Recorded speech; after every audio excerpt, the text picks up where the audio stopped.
So hello everyone, स्वागत है तुम सभी का तुम्हारे अपने प्यारे यूट्यूब चैनल आज क्लासेस पे। मैं हूं आदित्य गोस्वामी एंड आज डिस्कस करने वाले हैं हिंदी के 100 बेहद ही महत्वपूर्ण प्रश्न जो कि कई बार एग्जाम में आ चुके हैं। सारे के सारे पीवाईक्यू जो कि 2009 से लेकर 2024 तक पूछे गए हैं। तो चलो शुरू करते हैं, लेट्स गेट स्टार्टेड।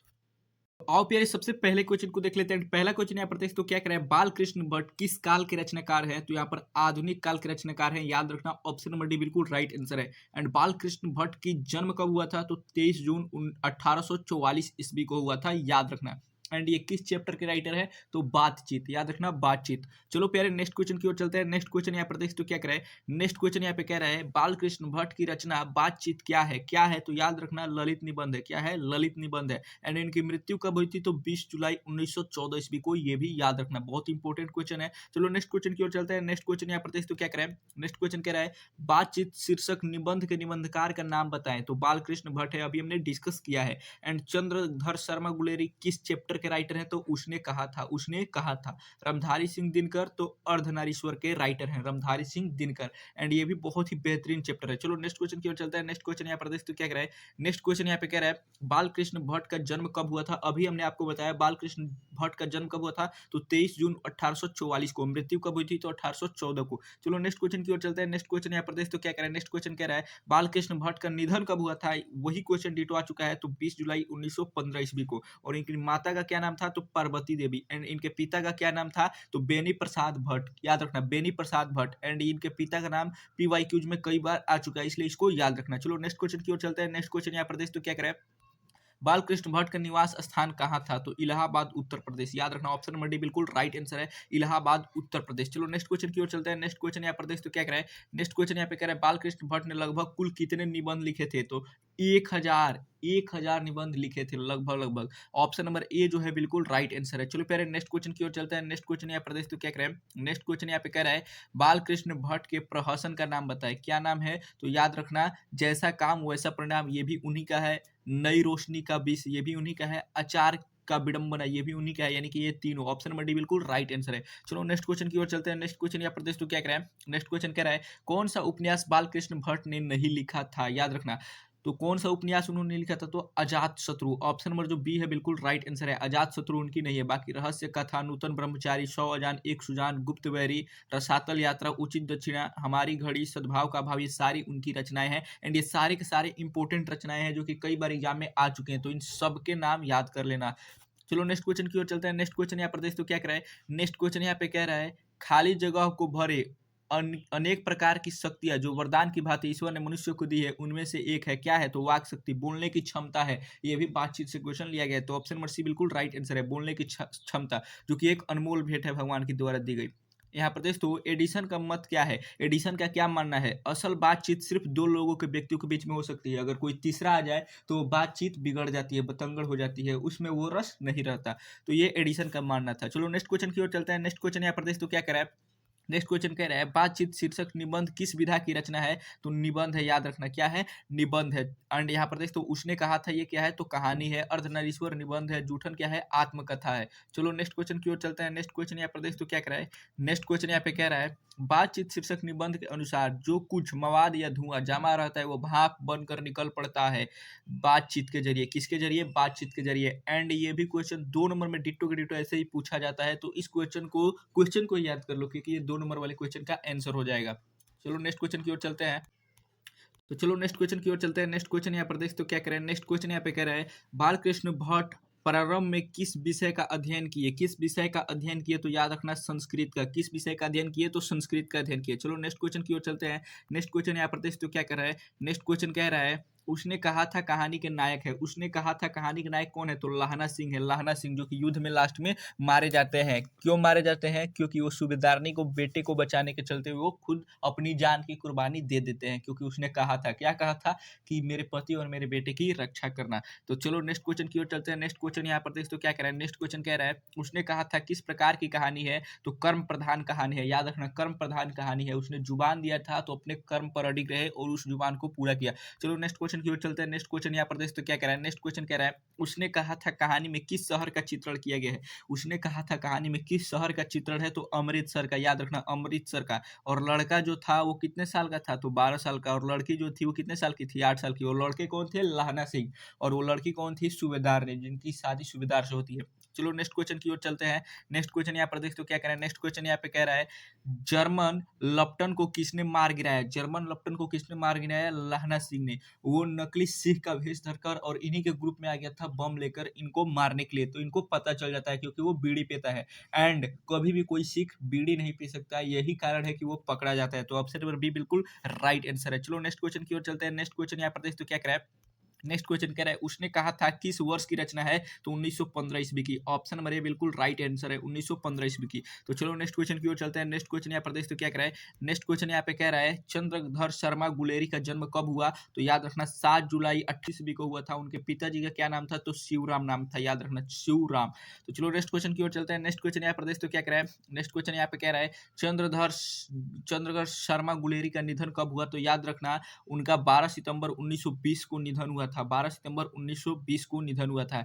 ऐसे इनके जन्म से भी याद। नेक्स्ट क्वेश्चन यहाँ पर देख तो क्या कह रहा है, नेक्स्ट क्वेश्चन यहाँ पे कह रहा है चंद्रधर शर्मा गुलेरी का जन्म कहाँ हुआ था, तो याद रखना जयपुर राजस्थान में। ऑप्शन नंबर सी बिल्कुल राइट आंसर है, जयपुर राजस्थान में। चलो नेक्स्ट क्वेश्चन की ओर चलते हैं। नेक्स्ट क्वेश्चन यहाँ पर देख तो क्या कह रहा है, नेक्स्ट क्वेश्चन यहाँ पे कह रहा है चंद्रधर शर्मा गुलेरी का मूल निवास स्थल कहाँ है, तो गुलेर कांगड़ा हिमाचल प्रदेश है। ऑप्शन नंबर डी बिल्कुल राइट आंसर है। चलो नेक्स्ट क्वेश्चन की ओर चलते हैं। नेक्स्ट क्वेश्चन यहाँ पर देख तो क्या कह रहा है, नेक्स्ट क्वेश्चन कह रहा है गुलेरी जी की प्रमुख कहानियां का नाम बताएं। प्रमुख कहानियों का नाम बताए तो देख सकते हैं यहाँ पर सुखमय जीवन, ये भी उन्हीं की है जो कि 1911 ईस्वी में प्रकाशित हुई थी। बुद्ध का कांटा, ये भी 1911 ईस्वी में प्रकाशित हुई थी। एंड उसने कहा था, जिस पर फिल्म भी बनी है 1915 ईस्वी में। ये तीनों सही है, ऑप्शन नंबर डी बिल्कुल राइट आंसर है। एंड सबसे इंपॉर्टेंट कहानी कौन है, उसने कहा था। चलो नेक्स्ट क्वेश्चन की ओर चलते हैं। नेक्स्ट क्वेश्चन यहाँ पर देख तो क्या कह रहा है, नेक्स्ट क्वेश्चन यहाँ पर कह रहा है गुलेरी जी के प्रमुख निबंधों के नाम बताए। फिर यहाँ पर दिया गया है, तो कछुआ धर्म वो भी उन्हीं का है, डिंगल, संस्कृत की टिप्पणी, यहाँ पर मारेसी मोही कुठुआ, पुरानी हिंदी, देवनाम प्रिय, ये सब उनकी रचनाएं हैं। तो ऑप्शन नंबर डी बिल्कुल राइट होगा इनमें से सभी। चलो नेक्स्ट क्वेश्चन की ओर चलते हैं। नेक्स्ट क्वेश्चन यहाँ पर देखते क्या कह रहा है, नेक्स्ट क्वेश्चन कह रहा है उसने कहा था कहानी की क्या विशेषता है। उसने कहा था कहानी की क्या विशेषता है, तो ये दिव्य प्रेम की कहानी है, बिल्कुल सही है। युद्ध की कहानी है, क्योंकि लहना सिंह क्या होते हैं, एक प्रेम पर बलिदान की भी कहानी है, क्योंकि उसके कहने पर इन्होंने अपना जान दे दिया था। तो ये प्रेम पर बलिदान की भी कहानी है, यानी कि इनमें से सभी है। ऑप्शन नंबर डी बिल्कुल राइट आंसर है। चलो नेक्स्ट क्वेश्चन की ओर चलते हैं। नेक्स्ट क्वेश्चन यहाँ पर देखते हो क्या कह रहा है, नेक्स्ट क्वेश्चन कह रहा है किस पाठ में यह उक्ति आई है, मृत्यु के कुछ समय पहले स्मृति बहुत साफ हो जाती है, तो उसने कहा था। ऑप्शन नंबर ए बिल्कुल राइट आंसर है, उसने कहा था से लिया गया है। चलो नेक्स्ट क्वेश्चन की ओर चलते हैं। नेक्स्ट क्वेश्चन यहाँ पर देखते हो क्या कह रहा है, नेक्स्ट क्वेश्चन कह रहा है गुलेरी जी ने किन पत्रिकाओं का संपादन किया, तो समालोचक, काशी नगरी, प्रचारणी पत्रिका का उन्होंने क्या किया था, संपादन किया था। तो ऑप्शन नंबर जो ए है बिल्कुल राइट आंसर है। चलो प्यारे नेक्स्ट क्वेश्चन की ओर चलते हैं। नेक्स्ट क्वेश्चन यहाँ प्रदेश तो क्या कह रहा है, नेक्स्ट क्वेश्चन यहाँ पे कह रहा है किन विषयों पर गुलेरी जी ने लेखन किया, किन विषयों पर गुलेरी जी ने लेखन किया, तो प्राच्य विद्या, इतिहास, पुरातत्व, भाषा विज्ञान, समसामयिक विषय पर और उपयुक्त तीनों। तो ऑप्शन नंबर डी बिल्कुल राइट आंसर है, इन तीनों पर उन्होंने अपना लेखन कार्य किया था। चलो नेक्स्ट क्वेश्चन की ओर चलते हैं। नेक्स्ट क्वेश्चन यहाँ प्रदेश तो क्या कह रहा है, कुड़माई का क्या अर्थ होता है, एंड ये बहुत ही इंपॉर्टेंट क्वेश्चन है। और जब भी लहना सिंह मिलते थे तो लड़की से क्या बोलते थे, ये भी क्वेश्चन पूछा जाता है, तो तेरी कुड़माई हो गई। कुड़माई का अर्थ होता है मंगनी या सगाई, यानी कि तेरी सगाई हो गई, यही पूछते थे हरदम लहना सिंह। चलो नेक्स्ट क्वेश्चन की ओर चलते हैं। नेक्स्ट क्वेश्चन यहाँ प्रदेश तो क्या कह रहा है, नेक्स्ट क्वेश्चन यहाँ पे कह रहा है बिना फेरे घोड़ा बिगड़ता है और बिना लदे सिपाही, यह पंक्ति किस कहानी से ली गई है, तो उसने कहा से ली गई है, रोज। तो यहाँ प्रदेश तो रोज रोज पाठ के राइटर कौन है, अज्ञेय जी। ओ सदा नीरा के जगदीश्वर चंद्र माथुर। एक पत्र और लेख के कौन है, तो याद रखना भगत सिंह, जिन्होंने हमारे लिए अपनी जान दे दी, अपनी बलिदान दे दी थी, भगत सिंह जी। हाँ चलो नेक्स्ट क्वेश्चन की ओर चलते हैं। नेक्स्ट क्वेश्चन यहाँ प्रदेश तो क्या कह रहे हैं, नेक्स्ट क्वेश्चन यहाँ पे तो नेक्स्ट क्वेश्चन क्या कह रहे हैं, नेक्स्ट क्वेश्चन कह रहा है लहना सिंह के भतीजे का क्या नाम था, तो कीरत सिंह नाम था, याद रखना Kirat Singh. Option number A बिल्कुल राइट आंसर है। चलो नेक्स्ट क्वेश्चन की ओर चलते हैं। नेक्स्ट क्वेश्चन यहाँ प्रदेश तो क्या कह रहे हैं, नेक्स्ट क्वेश्चन यहाँ पे कह रहे हैं लहना सिंह कहाँ के रहने वाले थे, लहना सिंह कहाँ के रहने वाले थे, तो मांझे के। ऑप्शन नंबर ए बिल्कुल राइट आंसर है। चलो नेक्स्ट क्वेश्चन की ओर चलते हैं। एंड यहाँ कमेंट करके तुम बताना कि वो लड़की कहाँ के रहने वाली थी, सूबेदारनी जो थी वो कहाँ के रहने वाली गई थी। चलो नेक्स्ट क्वेश्चन की ओर चलते हैं। नेक्स्ट क्वेश्चन यहाँ पर देख तो क्या करें। नेक्स्ट क्वेश्चन यहाँ पे कह रहा है निम्नलिखित उदाहरण किस पाठ से लिया गया है। अपना देश पिछड़ा हुआ है बावजूद इसके कि हमने लोकतंत्र की स्थापना की है। तो ये संपूर्ण क्रांति से लिया गया है, जिसका राइटर कौन है, जयप्रकाश नारायण जी। उन्होंने भाषण दिया था 5 जून 1974 को गांधी मैदान में पटना में, जिसे उसके बाद छात्र आंदोलन भी उन्होंने किया था। तो लोकनायक जयप्रकाश नारायण थे, याद रखना, लोकनायक जयप्रकाश नारायण। तो चलो नेक्स्ट क्वेश्चन की ओर चलते हैं। नेक्स्ट क्वेश्चन यहाँ पर देखते हो क्या कह रहा है। नेक्स्ट क्वेश्चन यहाँ पे कह रहा है संपूर्ण क्रांति के रचनाकार कौन है। तो यहाँ पर देखते हो जयप्रकाश नारायण जी हैं। ऑप्शन नंबर सी बिल्कुल राइट आंसर है। चलो नेक्स्ट क्वेश्चन की ओर चलते हैं। नेक्स्ट क्वेश्चन यहाँ पर देखते हो क्या कह रहा है। नेक्स्ट क्वेश्चन कह रहा है जयप्रकाश नारायण को किसका दलाल कहा गया, अमेरिका का दलाल कहा गया। ऑप्शन नंबर ए बिल्कुल राइट आंसर है, झूठा आरोप उन पर लगाया गया। चलो नेक्स्ट क्वेश्चन की ओर चलते हैं। नेक्स्ट क्वेश्चन यहाँ पर देखते हो क्या कह रहा है। नेक्स्ट क्वेश्चन यहाँ पे कह रहा है जयप्रकाश नारायण के बचपन का क्या नाम था। जयप्रकाश नारायण के बचपन का नाम क्या था, बाउल था, याद रखना। ऑप्शन नंबर डी बिल्कुल राइट आंसर है। चलो नेक्स्ट क्वेश्चन की ओर चलते हैं। नेक्स्ट क्वेश्चन यहाँ पर देखते हो क्या कह रहा है। नेक्स्ट क्वेश्चन यहाँ पे कह रहा है जयप्रकाश नारायण का जन्म कब हुआ, याद रखना 11 अक्टूबर 1902 ईस्वी को हुआ था, याद रखना 11 अक्टूबर 1902 ईस्वी को हुआ था। और उनको भारत रत्न कब मिला, तो 1998 ईस्वी में मिला है, याद रखना 1998 ईस्वी में। और उनकी मृत्यु कब हुई थी, तो 1979 ईस्वी में। चलो नेक्स्ट क्वेश्चन की ओर चलते हैं। नेक्स्ट क्वेश्चन यहाँ पे देखते हो क्या कह रहे हैं। नेक्स्ट क्वेश्चन यहाँ पे कह रहा है जयप्रकाश नारायण का निधन कब हुआ था। जयप्रकाश नारायण का निधन कब हुआ था, तो अभी हमने बताया 8 अक्टूबर 1979 ईस्वी को। ऑप्शन नंबर बी बिल्कुल राइट आंसर है। चलो पहले नेक्स्ट क्वेश्चन की ओर चलते हैं। नेक्स्ट क्वेश्चन यहाँ पर देखते हो क्या कह रहा है। नेक्स्ट क्वेश्चन यहाँ पे कह रहा है जयप्रकाश नारायण का जन्म स्थान कहाँ है। जयप्रकाश नारायण का जन्म स्थान कहाँ है, सिताब दियारा उत्तर प्रदेश के बलिया और बिहार के सारण जिले में फैला है। तो सिताब दियारा में हुआ था। ऑप्शन नंबर सी बिल्कुल राइट आंसर है। चलो नेक्स्ट क्वेश्चन की ओर चलते हैं। नेक्स्ट क्वेश्चन यहाँ पर देखते हो क्या कह रहा है। नेक्स्ट क्वेश्चन यहाँ पे कह रहा है जयप्रकाश नारायण को लोग क्या कहने लगे, लोकनायक। अभी हमने आपको बताया पीछे, लोकनायक कहा जाता था उनको। ऑप्शन मेरे बिल्कुल राइट आंसर है। चलो नेक्स्ट क्वेश्चन की ओर चलते हैं। नेक्स्ट क्वेश्चन यहाँ पे क्या कह रहा है बिहार के छात्र आंदोलन का जेपी ने कब नेतृत्व किया। जयप्रकाश नारायण को ही शॉर्टकट में जेपी बोला जाता था, तो याद रखना, तो 1974 ईस्वी में गांधी मैदान में शुरू हुआ था। चलो नेक्स्ट क्वेश्चन की ओर चलते हैं। नेक्स्ट क्वेश्चन यहाँ पर देखते हो क्या कह रहा है। नेक्स्ट क्वेश्चन यहाँ पे कह रहा है रिकंस्ट्रक्शन ऑफ इंडिया पॉलिटी पुस्तक किसने लिखी, तो जयप्रकाश ने लिखी थी, याद रखना। एंड उनके जितने भी इंपॉर्टेंट क्वेश्चन हमने कराए समराइज कराए थे। उनके बचपन का नाम क्या था, बाउल था। उनका जन्म 1902 ईस्वी में हुआ, उनकी मृत्यु 1979 में हुई। उनको भारत रत्न कब मिला था, तो 1998 में मिला था। ये इंपॉर्टेंट क्वेश्चन है, याद रखना। चलो नेक्स्ट क्वेश्चन की ओर चलते हैं। नेक्स्ट क्वेश्चन यहाँ प्रदेश क्या कह रहा है। नेक्स्ट क्वेश्चन कह रहा है जयप्रकाश नारायण को कौन सा पुरस्कार मिला था, याद रखना, तो मैग्सेस सम्मान एवं भारत रत्न दोनों मिला था। ऑप्शन नंबर डी बिल्कुल राइट आंसर है। एंड जब भी एग्जाम में याद ना आए पहला वाला मैग्सेस सम्मान, तो याद रखना भारत रत्न मिला था। भारत रत्न किस ऑप्शन में है वही राइट होगा। चलो नेक्स्ट क्वेश्चन की ओर चलते हैं। नेक्स्ट क्वेश्चन यहाँ प्रदेश तो क्या कह रहा है। नेक्स्ट क्वेश्चन यहाँ कह रहा है संपूर्ण क्रांति वाला पाठ भाषण के रूप में गांधी मैदान में जेपी के कब दिया था, तो 5 जून 1974 को दिया था। चलो नेक्स्ट क्वेश्चन की ओर चलते हैं। नेक्स्ट क्वेश्चन यहाँ प्रदेश तो क्या कह रहा है। नेक्स्ट क्वेश्चन यहाँ पे कह रहा है किस पाठ में आया है अगर कोई डेमोक्रेसी का दुश्मन है तो वो लोग का दुश्मन है, जो जनता के शांतिमय कार्यक्रमों में बाधा डालता है, उनकी गिरफ्तारियां करता है, उन पर लाठी चलाता है, गोलियां चलाता है। तो ये संपूर्ण क्रांति पाठ से लिया गया है, याद रखना। हंसतू है मेरा अकेलापन का राइटर कौन है, तो मलय जिया है, याद रखना। प्रगति और समाज के राइटर कौन है, तो नामवर सिंह जी हैं, याद रखना, नामवर सिंह। चलो नेक्स्ट क्वेश्चन की ओर चलते हैं। नेक्स्ट क्वेश्चन यहाँ प्रदेश तो क्या कह रहा है। नेक्स्ट क्वेश्चन यहाँ पे कह रहा है विद्यार्थी और राजनीति निबंध किसका लिखा हुआ है। विद्यार्थी और राजनीति निबंध किसका लिखा हुआ है, तो भगत सिंह का है। ऑप्शन नंबर ए बिल्कुल राइट आंसर है। चलो पहले नेक्स्ट क्वेश्चन की ओर चलते हैं। नेक्स्ट क्वेश्चन यहाँ पर देखते हो क्या कह रहा है। नेक्स्ट क्वेश्चन यहाँ पे कह रहा है दल विहीन लोकतंत्र किस मूल उद्देश्यों में है। दल विहीन लोकतंत्र किसके मूल उद्देश्यों में है, तो याद रखना मार्क्सवाद तथा लेनिनवाद में। ऑप्शन नंबर बी बिल्कुल राइट आंसर है। चलो नेक्स्ट क्वेश्चन की ओर चलते हैं। नेक्स्ट क्वेश्चन यहाँ पर देख तो क्या कह रहा है।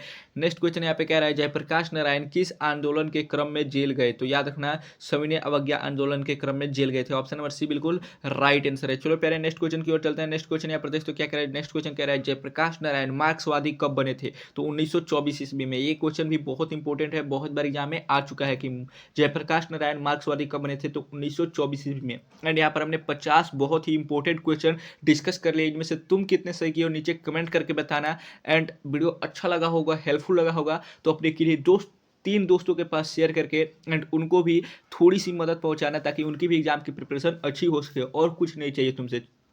चलो नेक्स्ट क्वेश्चन की ओर चलते हैं। नेक्स्ट क्वेश्चन यहाँ पर देख तो तुम सबका प्यार बहुत ज़्यादा है, ऐसे ही प्यार बनाए रखना। अपना परिवार बहुत जल्दी बड़ा होगा एंड बहुत जल्द ही हम अपने पूरे टीम के साथ आएंगे। बस ऐसे ही वीडियो को शेयर करते रहो। किस रचनाकार की पंक्तियां हैं नारी स्वप्न है, नारी सुगंध है, नारी पुरुष की बाह पर झूलती हुई जूही की माला है, तो याद रखना ये कहाँ से लिया गया है, तो ये किनका किसकी रचनाकार की पंक्ति है? तो याद रखना रामधारी सिंह दिनकर, याद रखना रामधारी सिंह दिनकर। और ये किस युग के कवि हैं? तो याद रखना छायावधोत्तर युग के कवि हैं। और इनकी डेथ कहाँ हुई थी? तो बिलिंगन नर्सिंग होम में हुई थी, याद रखना बिलिंगन नर्सिंग होम में हुई थी, जहाँ पर इनके एक मित्र रहा करते थे। इनको क्या कहा जाता है? तो रामधारी सिंह दिनकर को राष्ट्र कवि भी कहा जाता है, याद रखना रामधारी सिंह दिनकर को राष्ट्र कवि रामधारी सिंह दिनकर को राष्ट्र कवि भी कहा जाता है। इनके माता का नाम मनरूपा देवी था और इनके पिता का नाम रवि सिंह था, तो याद रखना। चलो नेक्स्ट क्वेश्चन की ओर चलते हैं। नेक्स्ट क्वेश्चन यहाँ प्रदेश तो क्या कह रहा है? नेक्स्ट क्वेश्चन यहाँ पे कह रहा है ज्ञानपीठ पुरस्कार से सम्मानित रचना है। ज्ञानपीठ पुरस्कार से सम्मानित रचना कौन है? तो उर्वशी है, याद रखना ऑप्शन नंबर ए उर्वशी। यहाँ प्रदेश तो साहित्य अकादमी अवार्ड भी इनको मिला था। किसके लिए मिला था? तो संस्कृत के 4 अध्याय, ये भी उनकी इंपॉर्टेंट रचना है जो कि कई बार एग्जाम में आ चुकी है, तो इसको भी याद रखना। साहित्य अकादमी अवार्ड उनको संस्कृति के 4 अध्याय के लिए मिला था। चलो नेक्स्ट क्वेश्चन की ओर चलते हैं। नेक्स्ट क्वेश्चन यहाँ प्रदेश तो क्या कह रहा है? नेक्स्ट क्वेश्चन कह रहा है युद्ध और शांति की समस्या पर लिखी हुई काव्य कृति कौन सी है? तो कुरुक्षेत्र, याद रखना कुरुक्षेत्र। चलो नेक्स्ट क्वेश्चन की ओर चलते हैं। नेक्स्ट क्वेश्चन यहाँ प्रदेश तो क्या कह रहा है? नेक्स्ट क्वेश्चन कह रहा है अर्धनारीश्वर का किस विधा से संबंध है? तो याद रखना निबंध से, ऑप्शन नंबर ए बिल्कुल राइट आंसर है, निबंध से। चलो नेक्स्ट क्वेश्चन की ओर चलते हैं। नेक्स्ट क्वेश्चन यहाँ प्रदेश तो क्या कह रहा है? नेक्स्ट क्वेश्चन यहाँ पे कह रहा है अर्धनारीश्वर शीर्षक निबंध के निबंधकार का नाम बताइए। तो क्या नाम है? Ramdhari Singh Dinkar, option number A बिल्कुल राइट आंसर है। अर्धनारीश्वर शीर्षक निबंध के निबंधकार कौन है? तो रामधारी सिंह दिनकर। रामधारी सिंह दिनकर का जन्म कब हुआ था? तो याद रखना 1908 ईस्वी, 1908 23 सितंबर 1908। चलो नेक्स्ट क्वेश्चन की ओर चलते हैं। नेक्स्ट क्वेश्चन यहाँ प्रदेश तो क्या करे?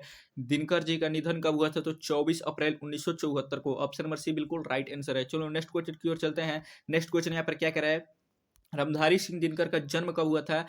कहाँ हुआ था? सॉरी, कहाँ हुआ था? तो सिमरिया बेगूसराय बिहार में ही हुआ था, याद रखना ऑप्शन नंबर डी बिल्कुल राइट आंसर है। और इनको राष्ट्र कवि भी कहा जाता है। यहाँ प्रदेश तो दिनकर को किस गद्य पुरस्कार पर साहित्य अकादमी पुरस्कार मिला था? तो संस्कृति के 4 अध्याय, जो कि हमने अभी ऊपर डिस्कस किया है। चलो नेक्स्ट क्वेश्चन की ओर चलते हैं। नेक्स्ट क्वेश्चन यहाँ प्रदेश तो क्या कह रहा है? नेक्स्ट क्वेश्चन कह रहा है दिनकर को कौन सा पुरस्कार मिला था? याद रखना दिनकर को कौन सा पुरस्कार मिला था? तो पद्म भूषण मिला था भारत सरकार के द्वारा, ऑप्शन नंबर ए बिल्कुल राइट आंसर है। चलो नेक्स्ट क्वेश्चन की ओर चलते हैं। नेक्स्ट क्वेश्चन यहाँ प्रदेश तो क्या कह रहा है? नेक्स्ट क्वेश्चन कह रहा है दिनकर की कविता का कौन सा गुण नहीं था? कौन सा गुण नहीं था? तो मशूरत नहीं था उनका, ऑप्शन नंबर बी बिल्कुल राइट आंसर है। चलो नेक्स्ट क्वेश्चन की ओर चलते हैं। नेक्स्ट क्वेश्चन यहाँ पे क्या कह रहा है? दिनकर किस युग के कवि थे? अभी हमने बताया छायावादी युग के कवि थे वो, यानी ऑप्शन नंबर बी बिल्कुल राइट आंसर है। चलो नेक्स्ट क्वेश्चन की ओर चलते हैं। नेक्स्ट क्वेश्चन यहाँ प्रदेश तो क्या कह रहा है? नेक्स्ट क्वेश्चन कह रहा है कामिनी तो अपने साथ डैश डैश की शांति लाती है, खाली जगहों को भरे, तो क्या होगा? कामनी तो अपने साथ यामिनी की शांति लाती है, कामनी तो अपने साथ यामिनी लाती है। तो यहाँ पर देख तो ऑप्शन नंबर सी जो है बिल्कुल राइट आंसर है। चलो नेक्स्ट क्वेश्चन की ओर चलते हैं। नेक्स्ट क्वेश्चन यहाँ पर देख तो क्या कह रहा है? नेक्स्ट क्वेश्चन यहाँ पे कह रहा है जिस पुरुष में नारीत्व डैश डैश नहीं है, जिस पुरुष में नारीत्व नहीं डैश डैश है, क्या है? वो पुरुष अपूर्ण है, वो पुरुष पूर्ण नहीं है। जैसे हमारे महादेव क्या है, उनमें नारीत्व है, वो पूर्ण है। इसी उन्हीं पर लिखा गया है अर्धनारीश्वर चैप्टर। और जिस पुरुष में नारी तो नहीं है, वो क्या है? अपूर्ण है, वो पुरुष नहीं है। चलो नेक्स्ट क्वेश्चन की ओर चलते हैं। नेक्स्ट क्वेश्चन यहाँ पर क्या कह रहा है? नेक्स्ट क्वेश्चन यहाँ पे कह रहा है अर्धनारीश्वर का क्या अर्थ होता है? तो अर्धनारीश्वर का अर्थ क्या होता है? तो आओ यहाँ पर देख लेते हैं। अर्धनारीश्वर शंकर और पार्वती का कल्पितः रूप है, जिसका आधा अंग पुरुष और आधा अंग नारी का होता है। ऑप्शन नंबर डी बिल्कुल राइट आंसर है। एंड यहाँ से 2 नंबर वाला भी क्वेश्चन पूछा जाता है कि अर्धनारीश्वर का क्या अर्थ होता है, तो इस ऑप्शन को तुम डिटो के डिटो रट सकते हो, यही आंसर हो जाएगा, ऑप्शन नंबर डी। चलो नेक्स्ट क्वेश्चन की ओर चलते हैं। नेक्स्ट क्वेश्चन यहाँ पर देख तो क्या कह रहा है? नेक्स्ट क्वेश्चन यहाँ पे कह रहा है नारी और नर एक ही द्रव की ढली 2 प्रतिमाएं हैं, यह पंक्ति किस शीर्षक पाठ की है? तो अर्धनारीश्वर की है, ऑप्शन नंबर सी बिल्कुल राइट आंसर है। चलो पहले नेक्स्ट क्वेश्चन की ओर चलते हैं। नेक्स्ट क्वेश्चन यहाँ प्रदेश तो क्या कह रहा है? नेक्स्ट क्वेश्चन कह रहा है रोज कहानी के कहानीकार है, कौन है? तो रोज कहानी के कहानीकार अज्ञय जी हैं, याद रखना अज्ञय जी हैं। मोहन राकेश किस चैप्टर के राइटर हैं? तो सिपाही की माँ, सिपाही की माँ। बालकृष्ण भट्ट तो बातचीत के हैं। और मलयज किस चैप्टर का राइटर है? नीचे तुम कमेंट करके बताओ। चलो नेक्स्ट क्वेश्चन की ओर चलते हैं। नेक्स्ट क्वेश्चन यहाँ प्रदेश तो क्या कह रहा है? नेक्स्ट क्वेश्चन यहाँ पे कह रहा है मालती के पति का नाम है, मालती के पति का क्या नाम था? तो महेश्वर नाम था, याद रखना ऑप्शन नंबर सी बिल्कुल राइट आंसर है। चलो नेक्स्ट क्वेश्चन की ओर चलते हैं। नेक्स्ट क्वेश्चन यहाँ प्रदेश तो क्या कह रहा है? नेक्स्ट क्वेश्चन कह रहा है तार सप्तक के संपादक कौन है? तार सप्तक के संपादक कौन है? तो अज्ञय जी हैं, याद रखना। चलो नेक्स्ट क्वेश्चन की ओर चलते हैं। नेक्स्ट क्वेश्चन यहाँ पर देख तो क्या कह रहा है? गैंग्रीन क्या है? तो गैंग्रीन क्या है? तो एक बीमारी है। गैंग्रीन क्या है? तो एक बीमारी है। जो भी लोग पहाड़ी में रहते हैं तो उनको घाव टाइप के टांग में हो जाते हैं, जिसे गैंग्रीन के नाम से जाना जाता है, जिसमें उनके पैरों को काट कर निकालना पड़ता था। और मालती के पति क्या थे? तो डॉक्टर थे, उनका नाम महेश्वर था, याद रखना। ये क्वेश्चन बहुत इंपॉर्टेंट है। और अज्ञेय जी का पूरा नाम क्या है? तो सच्चिदानंद हीरानंद वत्सयान जी अज्ञेय। ये भी कई बार ऑब्जेक्टिव में आ चुका है। रोज कहानी की नायिका कौन है? मालती है, याद रखना मालती। ऑप्शन नंबर ए बिल्कुल राइट आंसर है। चलो प्यारे नेक्स्ट क्वेश्चन की ओर चलते हैं। नेक्स्ट क्वेश्चन यहाँ पर देख तो क्या कह रहा है? नेक्स्ट क्वेश्चन कह रहा है अज्ञेय जी का जन्म कहाँ हुआ था? अज्ञेय जी का जन्म कहाँ हुआ था? तो याद रखना करमया कुशीनगर उत्तर प्रदेश में हुआ था। यहाँ पे करमया नहीं सॉरी कस्या कुशीनगर उत्तर प्रदेश में हुआ था। तो यहाँ प्रदेश तो ऑप्शन नंबर डी बिल्कुल राइट आंसर होगा। चलो नेक्स्ट क्वेश्चन की ओर चलते हैं। नेक्स्ट क्वेश्चन यहाँ प्रदेश तो क्या कह रहा है? नेक्स्ट क्वेश्चन यहाँ पे कह रहा है अज्ञेय जी का जन्म कब हुआ था? अज्ञेय जी का जन्म कब हुआ था? तो 7 मार्च 1911 ईस्वी को, 7 मार्च 1911 ईस्वी को हुआ था। याद रखना ऑप्शन नंबर बी बिल्कुल राइट आंसर है। चलो नेक्स्ट क्वेश्चन की ओर चलते हैं। नेक्स्ट क्वेश्चन यहाँ प्रदेश तो क्या कह रहा है? अज्ञेय जी का निधन कब हुआ था? तो याद रखना 4 अप्रैल 1987 ईस्वी को। ऑप्शन नंबर जो सी है बिल्कुल राइट आंसर है, 4 अप्रैल 1987 ईस्वी को। नेक्स्ट क्वेश्चन यहाँ प्रदेश तो क्या कह रहा है? नेक्स्ट क्वेश्चन यहाँ पे कह रहा है अज्ञेय जी का मूल निवास कहाँ था? अज्ञेय जी का मूल निवास कहाँ था? तो करतारपुर। यहाँ पर देखना करतारपुर, यहाँ पर कतरीपुर गलती से लिखा गया है, करतारपुर। तो ऑप्शन नंबर ए बिल्कुल राइट आंसर है। चलो नेक्स्ट क्वेश्चन की ओर चलते हैं। नेक्स्ट क्वेश्चन यहाँ पे क्या कह रहा है? रोज शीर्षक कहानी का पूर्व नाम क्या था? रोज शीर्षक कहानी का पूर्व नाम गैंग्रीन था, उसी बीमारी पे रखा गया था। तो ऑप्शन नंबर डी बिल्कुल राइट आंसर है। चलो नेक्स्ट क्वेश्चन की ओर चलते हैं। नेक्स्ट क्वेश्चन यहाँ पर देख तो क्या कह रहा है? नेक्स्ट क्वेश्चन कह रहा है किस पाठ में आया है दोपहर में उस सुने आंगन में पैर रखते ही मुझे ऐसा जान पड़ा मानो उस पर किसी शाम का साया भेंडरा रहा हो। ये कहाँ से लिया गया है? तो रोज से लिया गया है। जब अज्ञेय जी अपने बहन मालती के घर में जैसे ही लात रखते हैं तो उस समय की स्थिति बता रहे हैं कि वो घर की दशा कैसी थी। तो चलो नेक्स्ट क्वेश्चन की ओर चलते हैं। नेक्स्ट क्वेश्चन यहाँ पर देख तो क्या कह रहा है? नेक्स्ट क्वेश्चन यहाँ पे कह रहा है किस पाठ में आया कि है 3 बज गए, 4 बज गए, 11 बज गए? तो रोज पाठ में आया है। ऑप्शन नंबर जो बी है बिल्कुल राइट आंसर है। चलो नेक्स्ट क्वेश्चन की ओर चलते हैं। नेक्स्ट क्वेश्चन यहाँ पर देख तो क्या कह रहा है? नेक्स्ट क्वेश्चन यहाँ पे कह रहा है मालती का पति पेशे से क्या है? मालती का पति पेशे से डॉक्टर था। ऑप्शन नंबर बी बिल्कुल राइट आंसर है। चलो प्यारे नेक्स्ट क्वेश्चन की ओर चलते हैं। नेक्स्ट क्वेश्चन यहाँ पर देख तो क्या कह रहा है? रोज शीर्षक कहानी में किसने पूछा तुम कुछ पढ़ती लिखती नहीं? लेखक ने पूछा था, यानी कि अज्ञेय जी ने पूछा था मालती से। चलो नेक्स्ट क्वेश्चन की ओर चलते हैं। नेक्स्ट क्वेश्चन यहाँ पर देख तो क्या कह रहे हैं? मालती के पति का क्या नाम है? मालती के पति का क्या नाम है? तो महेश्वर नाम था। याद रखना ऑप्शन नंबर जो बी है बिल्कुल, यहाँ पे ऑप्शन की गलती दिए हुए, तो महेश्वर नाम था। याद रखना। चलो नेक्स्ट क्वेश्चन की ओर चलते हैं। नेक्स्ट क्वेश्चन यहाँ पर देख तो क्या कह रहा है? रोज शीर्षक कहानी में टीटी किसके शरीर में चिपक कर चुप हो गया था? तो याद रखना महेश्वर के, अपने पिता के शरीर में। टीटी किसका नाम था? तो मालती के बेटे का नाम था। चलो नेक्स्ट क्वेश्चन की ओर चलते हैं। नेक्स्ट क्वेश्चन यहाँ पर देख तो क्या कह रहा है? नेक्स्ट क्वेश्चन कह रहा है भगत सिंह के पिता और चाचा किसके सहयोगी थे? तो लाला लाजपत राय के। ऑप्शन नंबर सी बिल्कुल राइट आंसर है, लाला लाजपत राय के सहयोगी थे। नेक्स्ट क्वेश्चन यहाँ पर देख तो क्या कह रहा है? एक पत्र और एक लेख शीर्षक पाठ के लेखक कौन है? तो भगत सिंह है। याद रखना ऑप्शन नंबर ए बिल्कुल राइट आंसर है, भगत सिंह है। एक पत्र और एक लेख के राइटर कौन है? भगत सिंह है। चलो नेक्स्ट क्वेश्चन की ओर चलते हैं। नेक्स्ट क्वेश्चन यहाँ पर देख तो क्या कह रहा है? भगत सिंह का जन्म कब हुआ था? तो यहाँ पर देख सकते हो 28 सितंबर 1907 ईस्वी को हुआ था। ऑप्शन नंबर बी बिल्कुल राइट आंसर है। चलो प्यारे नेक्स्ट क्वेश्चन की ओर चलते हैं। नेक्स्ट क्वेश्चन यहाँ पर देख तो क्या कर रहा है? भगत सिंह को फांसी की सजा कब मिली थी? तो 23 मार्च 1931 ईस्वी को। याद रखना ये बहुत ही इंपॉर्टेंट क्वेश्चन है। चलो नेक्स्ट क्वेश्चन की ओर चलते हैं प्यारे। नेक्स्ट क्वेश्चन यहाँ पर देख तो क्या कह रहा है? नेक्स्ट क्वेश्चन कह रहा है भगत सिंह का जन्म कब हुआ, कहाँ हुआ था? याद रखना भगत सिंह का जन्म कहाँ हुआ था? तो बंगा चौक नंबर 105 गुगैस ब्रांच लायलपुर पाकिस्तान में हुआ था। अभी के डेट में वो पाकिस्तान में है, लेकिन उस समय ये पंजाब का हिस्सा था। चलो नेक्स्ट क्वेश्चन की ओर चलते हैं। नेक्स्ट क्वेश्चन यहाँ पर देख तो क्या कह रहा है? नेक्स्ट क्वेश्चन तो नेक्स्ट क्वेश्चन यहाँ पे कह रहा है भगत सिंह का पैतृक गांव कहाँ था? तो याद रखना भगत सिंह का पैतृक गांव खड़क कला पंजाब में था। याद रखना खड़क कला पंजाब। तो ऑप्शन नंबर जो ए है बिल्कुल राइट आंसर है। चलो प्यारे नेक्स्ट क्वेश्चन की ओर चलते हैं। नेक्स्ट क्वेश्चन यहाँ प्रदेश तो क्या कह रहा है? नेक्स्ट क्वेश्चन कह रहा है भगत सिंह के माता पिता का क्या नाम है? तो याद रखना विद्यावती एवं सरदार किशन सिंह। ऑप्शन नंबर जो बी है बिल्कुल राइट आंसर है। चलो नेक्स्ट क्वेश्चन की ओर चलते हैं प्यारे। नेक्स्ट क्वेश्चन यहाँ प्रदेश तो क्या कह रहा है? नेक्स्ट क्वेश्चन कह रहा है भगत सिंह के पिता कितनी बार जेल गए? तो याद रखना अनेक बार गए थे जेल, वो बहुत बार जेल गए थे। चलो नेक्स्ट क्वेश्चन की ओर चलते हैं। नेक्स्ट क्वेश्चन यहाँ पर देख तो क्या कह रहा है? नेक्स्ट क्वेश्चन यहाँ पे कह रहा है भगत सिंह की पहली गिरफ्तारी कब हुई थी? भगत सिंह की पहली गिरफ्तारी कब हुई थी? तो अक्टूबर 1926 ईस्वी में हुई थी। याद रखना अक्टूबर 1926 ईस्वी में। एंड प्यारे अच्छा लगा होगा तो वीडियो को लाइक कर देना एंड चैनल को सब्सक्राइब कर देना, और इस वीडियो को कम से कम अपने 3 दोस्तों के पास शेयर करना। एंड यहाँ तक आए हो तो एक चीज़ का तुम्हें बेसब्री से इंतजार होगा, जी हाँ बोनस क्वेश्चन का। तो आओ बोनस क्वेश्चन को देखते हैं। जो सबसे पहले बोनस क्वेश्चन का आंसर देगा उसके कमेंट को किया जाएगा पिन, एंड वो बनेगा आज का विनर। एंड उसके कमेंट को किया जाएगा कल कम्युनिटी पोस्ट में पोस्ट। चलो देखते हैं कौन सबसे पहले आंसर देता है। तो ये रहा तुम्हारा बोनस क्वेश्चन। बोनस क्वेश्चन कह रहा है किसने कहा जब देश का भाग्य का निर्माण हो रहा है तो व्यक्तियों को भाग्य को पूर्णतया भुला देना चाहिए? किसने कहा था? Option number A Bhagat Singh, option number B Chandrama Singh, option number C Sukhdev Singh, option number D Krantikari Singh. तो किसने कहा था नीचे तुम कमेंट करके बताओ। मिलते हैं अगली वीडियो में, तब तक के लिए जय हिंद।